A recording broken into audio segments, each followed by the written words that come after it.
ಇದೆ. ಅದು ಯಾರ ಹೊಲ? ಅವಳದು. ಅವಳನ್ನು ನನ್ನ ಹತ್ರ ಕರೆದುಕೊಂಡು ಬಾ. ಯಜಮಾನರು ನಿನ್ನನ್ನು ಕರೆಯುತ್ತಿದ್ದಾರೆ. ನಮ್ಮನ್ನು ಕರೆಯುತ್ತಿದ್ದೆ? ಆ ಹೈಸ್ಕೂಲ್ ಎದುರುಗಡೆ ಇರುವ ಹೊಲ ನಿನ್ನದು ತಾನೆ? ಹೌದು. ಅದನ್ನು ನಾನು ಕೊಳ್ಳುತ್ತಿದ್ದೇನೆ. ಅಲ್ಲ, ಇಲ್ಲ, ನಾನು ಕೊಡುವುದಿಲ್ಲ. ನನ್ನ ಶ್ರೀಮಂತ ಆಧಾರ ಅದೇ. ಕೊಟ್ಟರೆ ನಿನಗೆ ಲಾಭ, ಇಲ್ಲದಿದ್ದರೆ ಅದರ ಪರಿಣಾಮ ಬೇರೆನೇ ಆಗುತ್ತದೆ. ಕೊಡುತ್ತೇನೆ, ಕೋಪ ಮಾಡಬೇಡಿ. ಒಟ್ಟು ಎಷ್ಟು ಎಕರೆ ಇದೆ? 10 ಎಕರೆ. ಅದರ ಮೌಲ್ಯವೆಷ್ಟು? 50 ಲಕ್ಷ. 50 ಲಕ್ಷ ಆಗುವುದಿಲ್ಲ, 30 ಲಕ್ಷ ಕೊಡುತ್ತೇನೆ. ಇಲ್ಲ, ಕೊಡುವುದಿಲ್ಲ. ಕೊಟ್ಟರೆ ನಿನಗೆ ಲಾಭ, ಇಲ್ಲದಿದ್ದರೆ ನಾನು ಹೇಗೆ ಕೊಂಡುಕೊಳ್ಳಬೇಕೆಂಬುದು ನನಗೆ ಗೊತ್ತು. ಆಯ್ತು, ಕೊಡುತ್ತೇನೆ. 30 ಲಕ್ಷ ಒಳಗೆ ಕೊಡು. ಆ ಹತ್ತಿರದ ಹೊಲದ ಪ್ರಮಾಣ ಪತ್ರವನ್ನು ತೆಗೆದುಕೋ. ಆ ಹೊಲದ ಪ್ರಮಾಣ ಪತ್ರವನ್ನು ನಿನ್ನ ಹೆಸರಿನಲ್ಲಿ ಮಾಡಿಕೋ. ಈ ಹೊಲದಲ್ಲಿ ಕಾರ್ಖಾನೆ ನಿರ್ಮಾಣವಾದ ನಂತರ ಆ ಕಾರ್ಖಾನೆಯಲ್ಲಿ ನಿನಗೊಂದು ಕೆಲಸ ಕೊಡುತ್ತೇನೆ. ಆದರೆ ನನ್ನದು ಒಂದು ಸಮಸ್ಯೆ. ನನ್ನ ಕಾರ್ಖಾನೆಯಲ್ಲಿ ತಯಾರಾಗಿರುವ ರಾಸಾಯನಿಕ ವಸ್ತುಗಳ ತ್ಯಾಜ್ಯ ನೀರು ಎಲ್ಲಿ ಹೋಗಿ ಸೇರಿಕೊಳ್ಳಬೇಕು ಎಂದು ನಾಳೆ ಬರುವಾಗ ಯೋಚನೆ ಮಾಡಿ ಹೇಳು. ಆಯ್ತು. ನಿನ್ನೆ ಹೇಳಿರುವ ಕೆಲಸ ಏನಾಯಿತು? ಆಯ್ತು.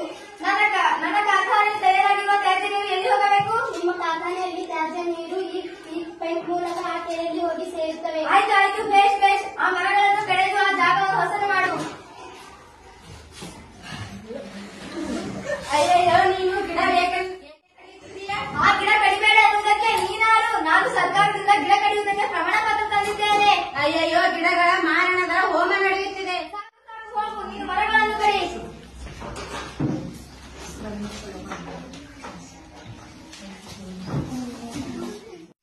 ಕಾರ್ಖಾನೆ ನಿರ್ಮಾಣವಾಯಿತೆ.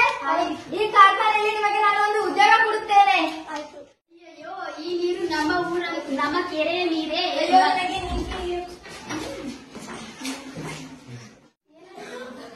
ಬನ್ನಿ, ಆಸ್ಪತ್ರೆಗೆ ಹೋಗೋಣ. ಅಯ್ಯೋ, ಇವರಿಗೆ ಮಲೇರಿಯಾ ಆಗಿದೆ, ಇವರಿಗೆ ಡೆಂಗು ಆಗಿದೆ. ಈ ಆಸ್ಪತ್ರೆ ತುಂಬಾ ಡೆಂಗು, ಮಲೇರಿಯಾ, ಎಲ್ಲ ರೋಗಗಳು ಹರಡುತ್ತಿವೆ. ಇದು ಹೇಗಾಗಿದೆ?